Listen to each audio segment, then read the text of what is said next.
Hello दोस्तों, आज की इस वीडियो में हम आरसीईपी के बारे में डिटेल में समझेंगे। RCEP regional comprehensive economic partnership, ये जो ऑर्गेनाइजेशन है, इसके फाउंडेशन के पीछे कौन कौन से कंट्रीज हैं, इनके बारे में डिटेल में जानेंगे। साथ ही ये जो आरसीईपी का फाउंडेशन क्यों किया गया है, इसके बारे में भी डिटेल में समझेंगे। और इसमें कैसे चाइना जो है डोमिनेट करता है, वो सारे चीज़ों के बारे में हम डिटेल में समझेंगे। अब देखते हैं कि the regional comprehensive economic partnership, RCEP का फुल फॉर्म है हमारा regional comprehensive economic partnership is a free trade agreement between the 15 Nations in the Asia Pacific reason. Asia Pacific reason के जो है ना 15 कंट्रीज, उन्होंने मिल करके क्या है आरसीईपी का फाउंडेशन किया हुआ है। The RCEP negotiations were launched on the Phnom Penh, ये जो प्लेस है फनोम पेने, ये वियतनाम में है। वहां पे एक समिट हुई थी between the leaders of the ASEAN and the 6 partners on November 2012। 2012 में क्या है कि जो आरसीईपी के फाउंडिंग मेंबर्स हैं, एशिया के इस आसियान कंट्रीज हैं, और उसके साथ में 6 और भी मेंबर्स थे, जिनके साथ में मिलकर के क्या है कि ये 2012 में पहली बार इसके बारे में की मीटिंग हुई थी, और इसके बनाने की आपका संस्था के बनाने की शुरुआत के बारे में नेगोशिएशंस हुई थी। It was officially signed in November 2020। ये जो है एक फ्री ट्रेड एग्रीमेंट इनके बीच में साइन होता है आरसीईपी मेंबर के बीच में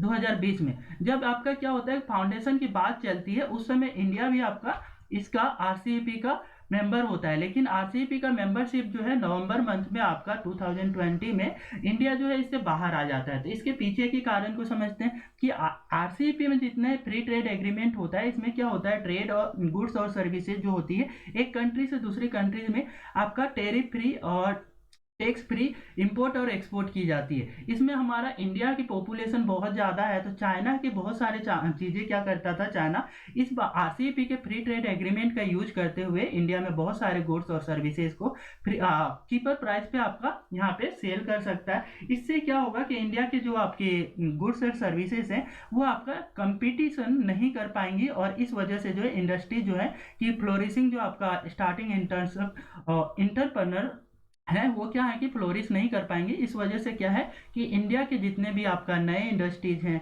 उनको सेफगार्ड करने के लिए आपका इंडिया जो है इससे बाहर निकल आया। तो देखते हैं कि फाउंडेशन ईयर कब है, तो RCEP founded in 2000 year, but with the aim of creating integrated market in the Asia Pacific region. इसका जो है आरसीईपी का फाउंडेशन के पीछे का रीजन क्या होता है कि एशिया पैसिफिक रीजन को ना एक मार्केट बनाना है, मतलब ट्रेड फ्री मार्केट बनाना है। इंटर कंट्री के बीच में जो आपका टैक्सेस लगा जाता है उसको आपको अवॉइड करने की बात की गई है। इसके लिए आपका फ्री ट्रेड एग्रीमेंट साइन की गई है आरसीईपी के मेंबर कंट्रीज के बीच में।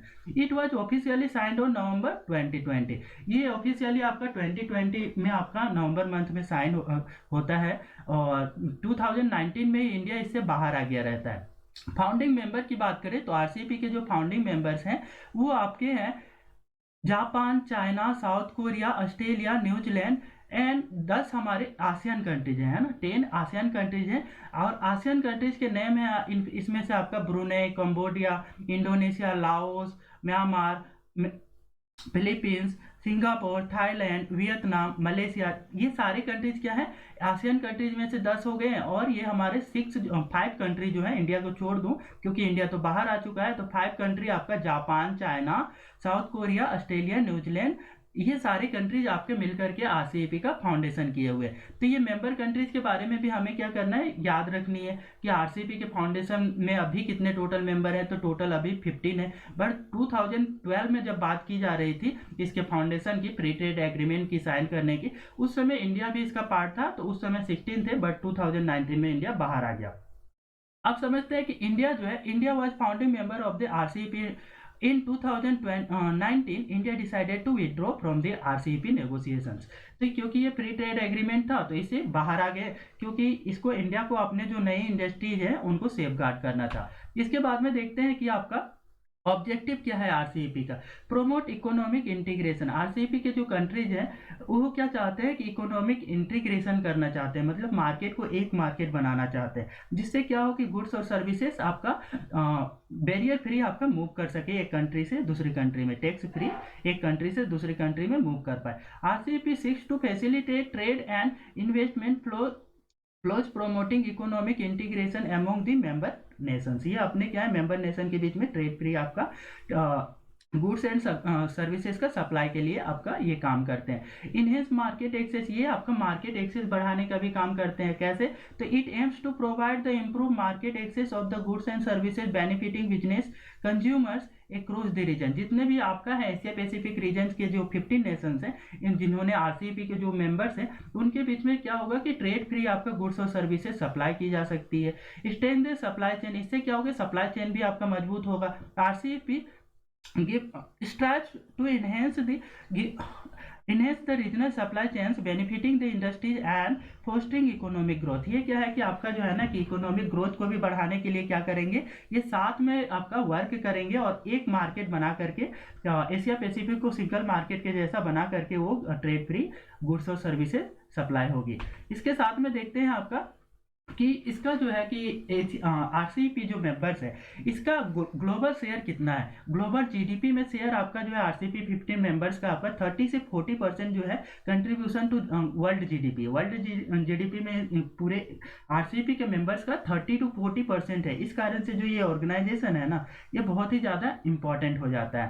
RCEP account for significant share of the global GDP demonstrating its economic influence। इसका क्या है कि इकोनॉमिक इन्फ्लुएंस पूरे वर्ल्ड का 30 to 40% जीडीपी इन कंट्रीज के पास है, तो ऑब्वियसली इनका क्या होगा, इन्फ्लुएंस ना बहुत ज़्यादा होगा इस आरसीईपी ऑर्गेनाइजेशन का। Asia Pacific regional impact, Asia Pacific में ये क्या है कि आपका किस प्रकार का इम्पैक्ट होता है एशिया पैसिफिक रीजन। तो RCEP economic influence particularly significant with in the Asia Pacific reason. ये आपका एशिया पैसिफिक रीजन में पार्टिकुलरली बहुत ही ज़्यादा इसका सिग्निफिकेंट है, क्योंकि ये जो है कि आपका जो भी सर्विसेज है उसको आपका क्या है, चीपर रेट पे इजिली अवेलेबल एक्सेस करवाने में यहाँ के जो कंट्रीज हैं उनके लिए आपका बोलेंगे कि इनको या तो आपका दूसरे कंट्रीज में बिजनेस सेटअप करना है, तो उसके लिए भी आपका क्या होगा, ट्रेड फ्री आपका और टैक्स फ्री और कम आपका इंटरेस्ट रेट पे वो क्या कर सकते हैं, अपनी बिजनेस दूसरे कंट्रीज पे भी सेटअप कर सकते हैं। इसके बाद में देखते हैं कि क्या कि चैलेंजेस कौन कौन सी हैं आरसीईपी के सामने। ठीक है, कि आरसीईपी को आगे क्या क्या चैलेंजेस हैं वो फेस करनी पड़ रही है अभी। हार्मोनाइजिंग रेगुलेशंस है ना, कि ये रेगुलेट करनी है कि किस प्रकार से है ना कि रेगुलेट करना है। कोई से कंट्री जैसे चाइना जैसे कंट्री क्या करते हैं कि आरसीईपी में डोमिनेट कर जाती है, क्योंकि चाइना जो है कि मैन्युफैक्चरिंग हब है, वहाँ बहुत सारे जो है ना गुड्स बनती हैं, बहुत सारी चीज़ें बनती हैं और वो चीपर प्राइस पे क्या दूसरी कंट्रीज में आपका डंप कर देता है उन चीज़ों को। तो इस वजह से क्या होगा कि जो 14 नेशंस हैं आरसीईपी के बाकी के चाइना को छोड़ के, तो वो क्या होंगे कि आरसीईपी के फ्री ट्रेड एग्रीमेंट के कारण से जो होगा कि इनकी इंडस्ट्रीज को आपका कंपटीशन काफ़ी ज़्यादा करना पड़ेगा और ये क्या होंगे, चाइना के साथ में सर्वाइव नहीं कर पाते। तो ये harmonising regulations, aligning the regulations and the standard among the diverse members nations poses the significant challenge of the RCEP. मतलब क्या है कि अपनी क्वालिटी पे जो है ना वर्क ज़्यादा करना पड़ता है अपने गुड्स और सर्विसेज को इनको अपनी मार्केट में बना करके रखने के लिए। Addressing the disparities, RCEP needs to address the economic disparity among the diverse members of the nations, ensure the inclusive growth. Inclusive growth के लिए मतलब साथ साथ ग्रोथ के लिए क्या करना पड़ेगा, जो इकोनॉमिक डिस्पैरिटीज है मतलब कि डिफरेंसेस हैं, जैसे चाइना जैसे कंट्रीज काफ़ी डेवलप है, जापान डेवलप है, बाकी की आपका जो कंट्रीज हैं तो वो क्या है, बहुत सारे कंट्रीज जो हैं कि जिनका आपका जीडीपी बहुत कम है, तो वो सारे कंट्रीज की आपका इकोनॉमिक डिस्पैरिटीज है इनके बीच में। तो इस वजह से क्या है कि आपका ये सारे प्रॉब्लम्स को पहले सॉल्व करना पड़ेगा, तभी जाकर के क्या होगा कि इंक्लूसिव इनका ग्रोथ हो पाएगा आरसीईपी के मेंबर्स का। प्रोटेक्टिंग डोमेस्टिक इंडस्ट्री, अब देखिए कि आपका क्या होता है कि अपनी डोमेस्टिक इंडस्ट्रीज के मेंबर कंट्री जो है, जहाँ पे आपका क्या होता है कि फ्री ट्रेड एग्रीमेंट हो रही है, चाइना ला करके डंप कर रहा है बहुत सारे गुड्स एंड सर्विसेज, तो जो आपके डोमेस्टिक कंट्रीज होंगे, जो छोटी कंट्रीज होंगी जिनकी जीडीपी कम है, वो अपने जो है ना कि डोमेस्टिक इंडस्ट्रीज को सेफगार्ड नहीं कर पाती हैं, क्योंकि उनको क्या होता है बाहर से आ रही दूसरी कंट्री से आ रही गुड्स एंड सर्विसेज के साथ में इनकी जो इंडस्ट्रीज है उनको क्या करना होता है, उनको compete करना होता है। इस वजह से क्या है कि ये डेवलपमेंट को अपना जो है अपने इंडस्ट्रियल डेवलपमेंट को आपका सेफगार्ड नहीं कर पाती हैं। Ensure the policies are in the place of the safeguard domestic industry while fostering the regional cooperation and competition. ठीक है, जो आपका रीजनल कॉपरेशन है उसके साथ में आपका रीजनल कंपटीशन है, तो इसके साथ में आपको बैलेंस करना इनके लिए एक चैलेंज है।